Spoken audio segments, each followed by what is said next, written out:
See, we have to get to the point where they realize you're accountable to us. So if I tell you to answer this question, unless you come back with Recording's back on. the fit, you have to answer it. Recorder's back on.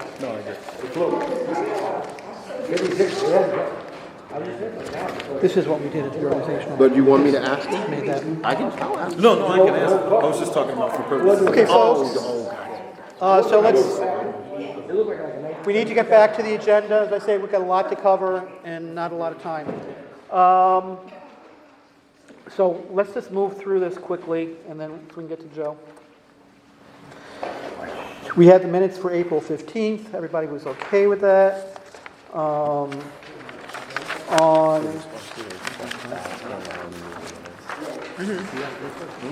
the local laws, we're going to move local law B as in boy. That will be a pass by Mr. Hoey. On the ordinance as introduced, 105119 is an amendment by Councilmember Doche. That will be an introduction and referral to planning. I have not heard from Judy, and somehow I locked my phone, so I can't get into it. I just sent her a text. Yeah, so she's trying to text me or something, I don't know, and I won't know anything about this hopefully until later. If she's not here, Kathy, can you introduce that on her behalf? There was something happened up in her ward that may have. Yeah, I talked to her. She says she's coming. Okay. Judy? All right. Then on the ordinances held, item number 6 by Mr. O'Brien is the DGS one that Mr. Igo will move for passage with amendment, and that was amended. What do we do with the amendments? We get them, or people have them? We emailed them. Okay, so all of the amended versions were on what comes up will email to you. The item number 7, which is mine, this relates to snow emergencies. That is also a pass with amendment. And item number 9, which was ordinance 94119, relates to the living wage ordinance. That's mine, that's also a pass with amendment. And again, in that one, the amendment adds the treasurer, auditor, and the chair of the Human Rights Commission to the individuals who will receive quarterly reports.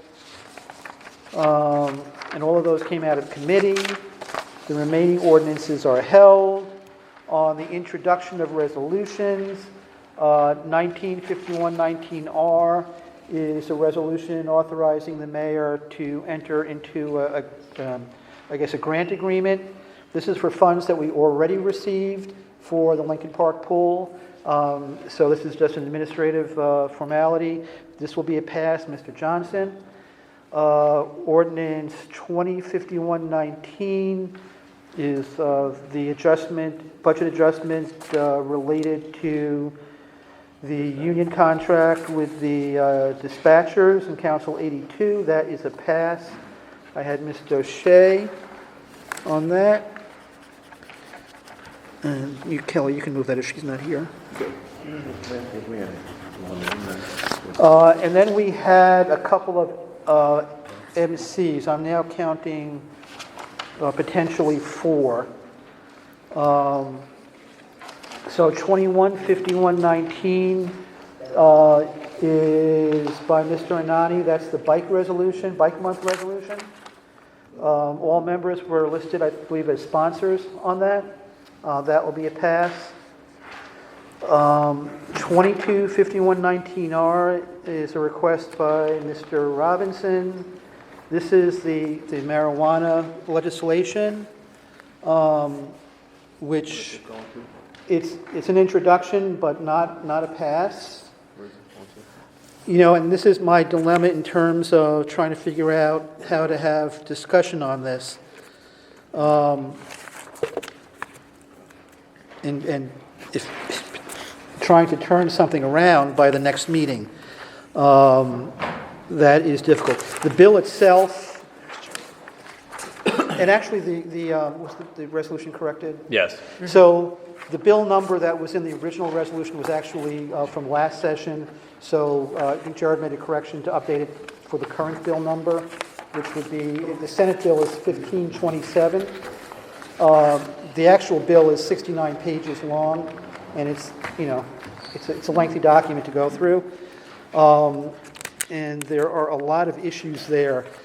My recommendation would be to do more of a general resolution on the topic as opposed to something specific to a specific piece of legislation that is moving in different, you don't know what's going to happen with it, but to get your points out. But I mean, we can introduce the resolution tonight, but as I say, I'm not sure which committee to go to, or if we just have further discussion at caucus, at our next Wednesday caucus, but you also don't want to preclude the opportunity of discussion from the public. So does anybody have any thoughts? Well, we can, you don't know what committee that it's going to go to? Well, if I were to refer to a committee tonight, I don't know which one it would. I was thinking of council operations, which is kind of the catch-all for things that don't neatly fit in any particular area, and that might be the best. But I know that it's going to be... So why wouldn't it be the law or the public safety committee? It's different issues, yeah. There's another one. Any committee, it's going to be hard to turn, I don't care, I haven't talked to Dorsey about it. I personally think that they could be combined. Okay? I mean, handing this up like that, once they say something another thing, then you really technically should do it all over again. You don't want to go through that. I think I'm generally behind what you're saying. Okay, but a piece of legislation itself is... Yeah, you see, I think the dilemma that some of us have is we might... I think that's going to move up. I mean, the governor wants in both houses when they're working out They're working out. Yeah, it may or may not happen this year, I don't know. But the dilemma is, it's a specific piece of legislation, and you can either do a resolution on a specific piece of legislation that's 69 pages that, in effect, is endorsing the whole bill without us really going through it, or you do a general resolution urging the legislature to come to terms with, what it is. I just want to mention that the two might be in conflict with each other because I'm not sure what the bill does about expungement. I think that might be a different issue, and that I think there's some work going on that separate, and there is a different resolution on that. But there is something in the bill about sealing, not expungement. I'm not sure if it goes so far as to expunge, but it seals. So there might be... Right. So Jamel, There's another resolution we're going to talk about that talks about encouraging the DA and the other law enforcement to work together on the process for expungement in anticipation of adoption of the law. So that's another part. But I'm just saying the bill might not do what we want. Yeah. Might not do what the expungement that you're supporting. So you could be supporting something in one resolution and not supporting the other. yeah. So I guess what it all comes down to is the fluidity of the bill is still very live. So what she's saying is that in general, they're talking about they want to expunge records or they may want to seal records. And as we discussed, we don't know if it's going to be just misdemeanors, if it's going to be felonies included. All of that is still very much up for discussion. So if you want, Jamel, what we can do is we can table these and create one general resolution that is in support of legalizing marijuana in general and coming up with a way to deal with criminal records in such a way that it benefits those that have been in the criminal justice system who otherwise wouldn't be now or in the future because of them passing and legalizing marijuana. Well, I really think it's important for us to really weigh in on a specific piece of legislation. I think it's important that the council has to take part in acting on that specific piece of legislation. If in this piece of legislation it's giving certain municipalities or counties which are negotiating that they can pull out of it, I wouldn't want to support that. And that's in that bill right now, I believe. It was less than. So let's get, because we need to move forward. If I refer it to public safety, I mean, you were just trying to schedule meetings on topics. I don't know if you had a lot of luck Figuring out when in they're gonna terms meet. of, you know, I mean, it's definitely going to have to be something at 6 p.m., but I'm sure Right. we can pick up I'm just saying in terms of, because I know, is there a public safety meeting on the 5th. Wednesday? CPR. No, we removed that, so that's now Okay, you the see. June 5th is the only So, public safety meeting we all have right, right and now. that was, and you were having trouble, I think, scheduling. The 8th, we were going to schedule but it, but then we after that- decided to after do that- beforehand. After You see, that, after have you had that? trouble in May scheduling the meeting? No, we had the 22nd, we could have scheduled So, something. I mean, if you were to schedule a meeting to try to It would have to have, be next week. Before to the have 20th. something before the 20th, I don't think that's going to be possible, probably. And Dorsey And doesn't we know. can't pass anything on the 20th anyways, because that would be Yeah. controversial, and we have the students there. Yeah, That wouldn't be. it's educational. But if we, I appreciate what, Yeah, go ahead. I appreciate what Jonelle is saying about wanting to weigh on a specific piece of legislation. If it's 69 pages, I do think that we do need to spend some time understanding what we're being, what's in the content. If we were to do a resolution asking for the legislature and the governor to enact legislation that takes care of a few key issues in that, would that need to go to a committee? I mean, If it's I- less controversial, If you get it to us and he agrees, and most people, that's the only way, you know. I will say that there are a number of there, Get there, you know, action on it there are a first. number of organizations and entities and people within the, you know, addiction and treatment field, within law enforcement, within a number of other areas that have taken very definite positions on this. Yes. And for us then to take from my perspective, to take a position on a specific bill without affording those entities the ability to basically, you know, come to us and express their concerns is, you know, difficult. You know, if you, you're up there working, okay? You got your ear to the ground. I think Pat, They don't think it's gonna pass, and they adjourn, well, we can have time to bring in some of these people to. I think it's that's the purpose of our resolution, is to encourage.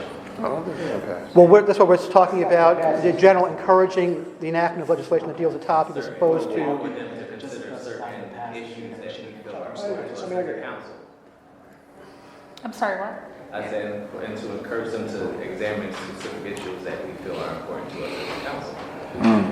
Before they go ahead and introduce it or pass it and we didn't have any input. Or you can have input without referencing a specific bill. The problem is that bill might change dramatically. That's true, you could talk about the If you could different just areas reference of your concern. support in general, without. Right. Can we also mention what we don't support, it may be in the bill, even without referencing the bill? then you're really getting into, I don't know. I mean, there are a lot of issues that people are trying to sort out on this whole topic that, You know, at this point, I don't know, even know if our local representatives. would stay up with 7:05. the- Richard.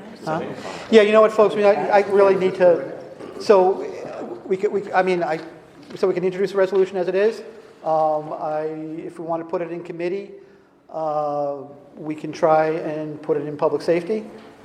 I think even after this meeting, if we need to, if I need to make a change because there, you know, Dorsey might not want to, whatever, I can administratively do that. But for now, tonight we'll put it in public safety. Okay. The second resolution, right? So that was the first one. The second resolution related to expungement. That is 235119R. Which is probably sent out, but I don't think we had that language last week. So the same way, an introduction and referral to public safety? Okay? So we'll do that. It's going around. That's going around. There's no bill. That resolution just urges the parties to work towards an expungement policy in anticipation. That's on the state website, but I can Let me email go you. quickly, folks. Yeah. I'm going to turn it over to Joe in a second. The other resolution, on resolutions held, the only one we have was item 4. That'll be by Councilmember Doche, and that relates to changes in the assessor's office, a budget change, and that will be a pass. That's item number 4. 1740. Okay, and then when we come to miscellaneous and unfinished business, I think there are a commissioner of deeds. We'll Yes. do that, and also, then I will also at that point make a motion on appointment of the city clerk. Okay? Before I turn it over to, on the War Department issue, are there any questions? As I said, we're going over time here. So Joe,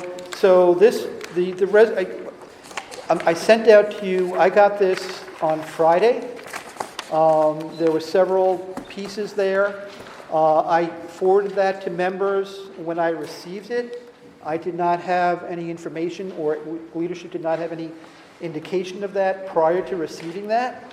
And Marissa indicated she wasn't aware of it until she sent it to us either.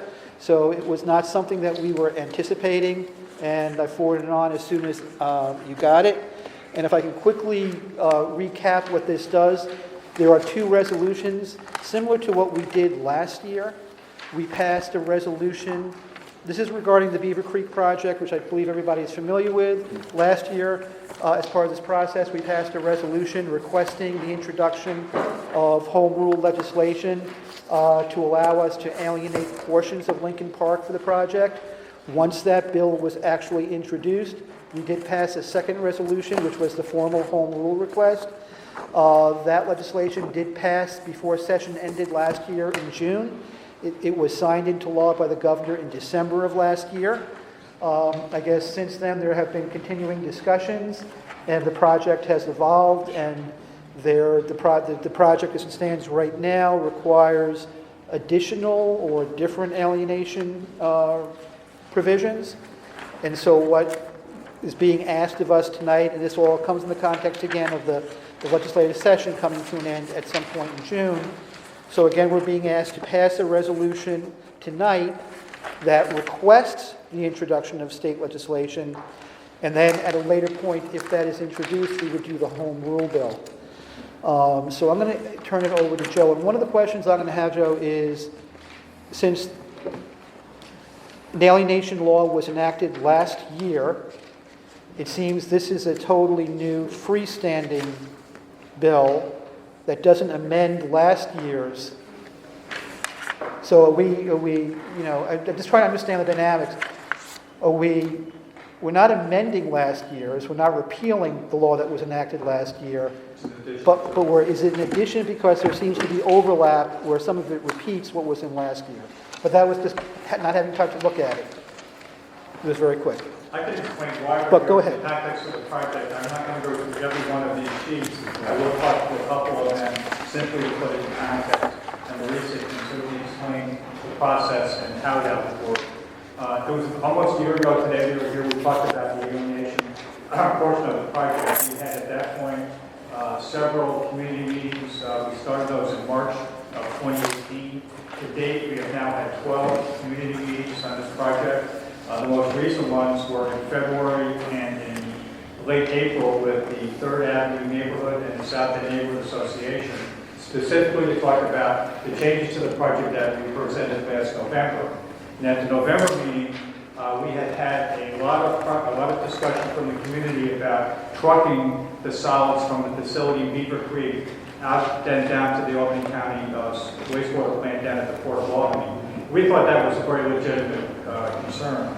We did a lot of research, and we found during that time that there was an existing sewer on 3rd Avenue, which is on sheet number 3, that we could actually make a connection to that had capacity, that we could tunnel from our new Beaver Creek facility down to this facility. We tunnel down to Morton Avenue and a portion of the street that makes the 3rd Avenue down on Swan.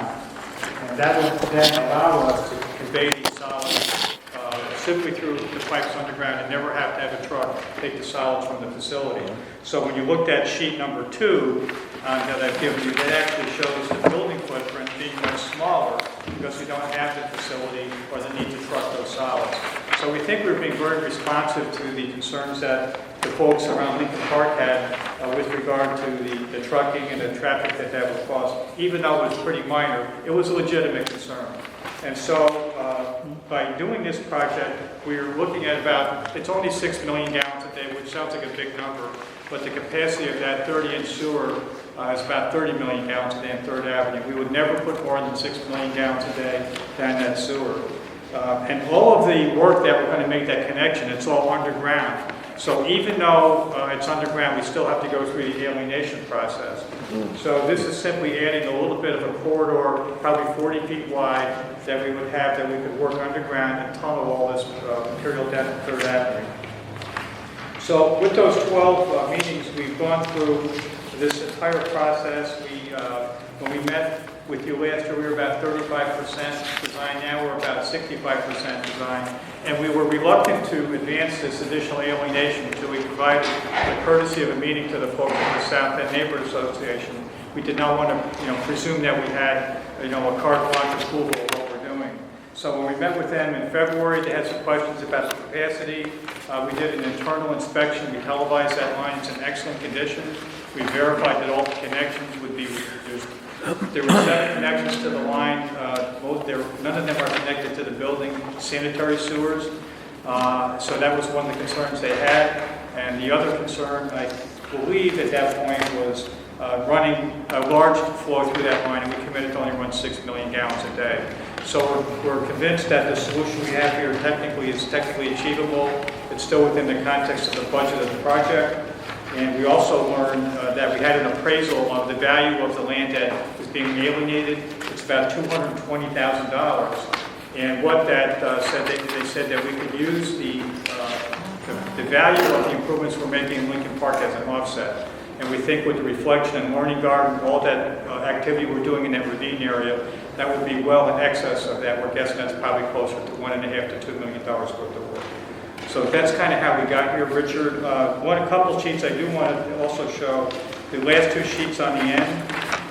One of the things that we within part of the outreach program, we do have a grant from the New York State Health Department for removing lead water services. So we made as part of the project a community benefit that we would remove any of the lead services, water services for the folks that live along 3rd Avenue where we're going to be working.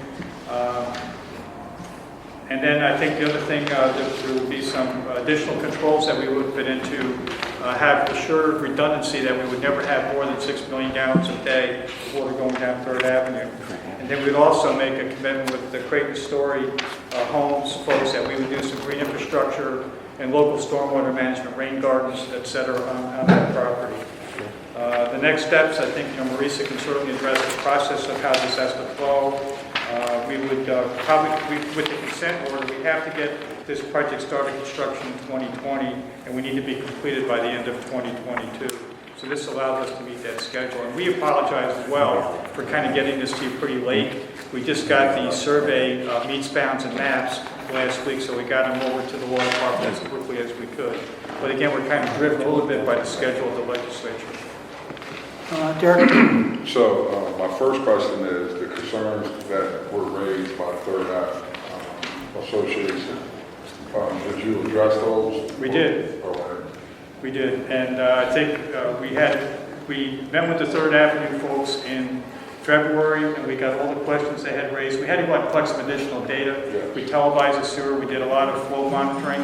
We actually have a smart cover flow that measures the flow on the 3rd Avenue trunk sewer, and we shared that data with the South End Neighborhood Association. I think it was like 2 weeks ago when we met with them. But did you go back and talk to them?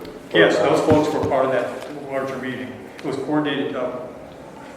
Joanne Moore, I'm sorry, I couldn't remember her name. She coordinated both of those meetings. But a lot of times, and I'm just going to ask that you reach out to the 3rd Avenue Association specifically because we met with them In February, as a group, and now for them to bring up their concerns and then to go to another association. And a lot of times when you do things in conjunction, people miss out on it. So that's something that it will be very important to me. And the other part is, what did you find about the odor that they, were you able to address that issue in terms of when it rains they complained about. Where's the odor issue? Is that long third? There would be the way that that's controlled, and there were three of the individuals who had a lot of the questions at the odor and the flow that were at the Third Avenue meeting, were at the South End Neighborhood Association meeting, specifically about the odor. And we discussed with them how we manage that with traps in the catch basins that connect to the combined sewers. And I think that he was satisfied with the mechanism that we used to control odors. And again, most of these are separate, so the catch basins, for the most part, are really going into the storm sewer. But I just remember when we had that meeting, it was blind, you didn't really know what the line looked like. We did, so we televised that line, and we found there were 7 connections. Most of them are really the catch basin connections. And the ones that, if they're really concerned about odor, we have a mechanism to control that. And mechanical, it's a trap mechanism that keeps. Why would we have a whole sewer line that only has 7 connections? Why would we have a Because that's whole? only the number of catch basins that are connected to the existing sewer. It's a separate storm sewer, it's not a sanitary sewer. There's 2 sewers that run down Third Avenue. We're connected to the existing storm sewer that's very underutilized, has a lot of capacity. And when was that water sewer put in? 1930. Before you were born. It's an old storm sewer, and then you can actually see there was a design to actually extend it that was never built.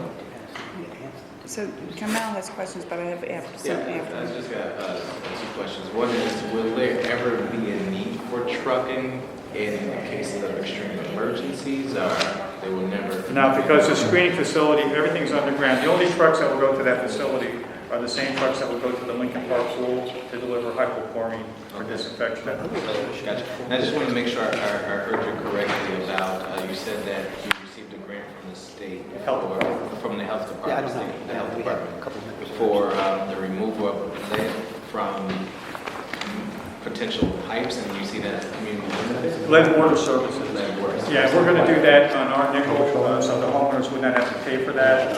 We're still working some details on that, with how that can actually work, simply because of who owns the water services. Technically, the homeowners do, but we will work with them to get a release and agreement to replace it. That was something I think was important when it was discussed by the residents of Third Avenue in February. They thought that was an attractive offset, if you will, for what they thought was the project. Judy? The screening disinfecting facility is going to remain in the exact same location? It's just going to be smaller? Is that It's right? the same size, is that we're not trucking the solids in the facility. The solids are underground. So previously, The how building much? up top. So you're saying you're going to limit to 6 million gallons a day that'll go to 3rd Street? And so solids, we had talked about like branches sometimes go into the sewer or whatever. We're just going to continue to send that down? The screenings, so the gross screenings are removed usually in the catch basins. They're not going to get down through the basin. And what we're talking about is more the other screenings, and smaller solids are going to go out through that facility down Third Avenue directly to the port, the plant at the port. That's good. So previously, how many gallons were we considering the capacity of the disinfecting facility to be? The facility has 100 million gallon capacity, so 94 million gallons of that is still going to go down to Beaver Creek sewer. Only 6 million is going to go down Third Avenue. So whether it's dry weather or wet weather, only 6 million gallons is going to go down Third Avenue. So if 94 million is going down Beaver Creek, then how come there's not going to be solids? Because we're screening those solids out at the facility and sending the solids down Third Avenue to the port, not down to Beaver Creek front sewer. That's the purpose of the project. It's not have the solids going to the So port. that gets added to the 6 million? Yeah, that's how you, the And 94 shows. Interesting. Okay, thank you. Fascinating. I got a question. I talked to someone in Bates and someone in McDonald, and they both felt that this wasn't, we had to pass this tonight.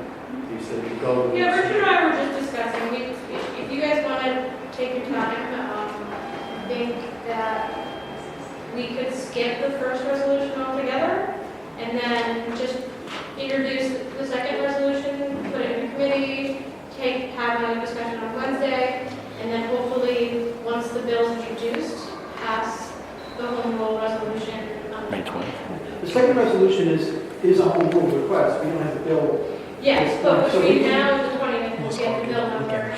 So we could get over that, or we could just understood that we are hoping to have the bill actually introduced prior to our meeting on May 20th, and pass a home rule on May 20th, and then maybe Joe, if you would be available for our caucus on May 15th. Now we'll give members an opportunity also to review this, and then we could have more time for discussion. I don't know if I would put it in the committee, because what we're talking about. Yeah, the only issue here that requires the additional allocation is the underground work that you're doing. Otherwise, the project is the same as we already. So this council already passed the. Right, we understand. Yeah, just a second tunnel like what's happening. That's otherwise it doesn't change the scope of the project or anything, and that's not being actually, that'll be disruptive, but it's continue to. So I have a request, because this is just one little section of the city of Albany's sewer system and stormwater system. I'd like to see how everything ties into this, because we got 22 developments on the books with the planning board. We had 1211 Western Avenue, which you know is really irking me, where all that sewer is going to be going down. From what I've read, I'm reading different things. So I just like to understand citywide how everything flows and what part does Beaver Creek take care of, what part does the True Creek take care of. If you could just give us a basic outline on Wednesday, I'd really appreciate it.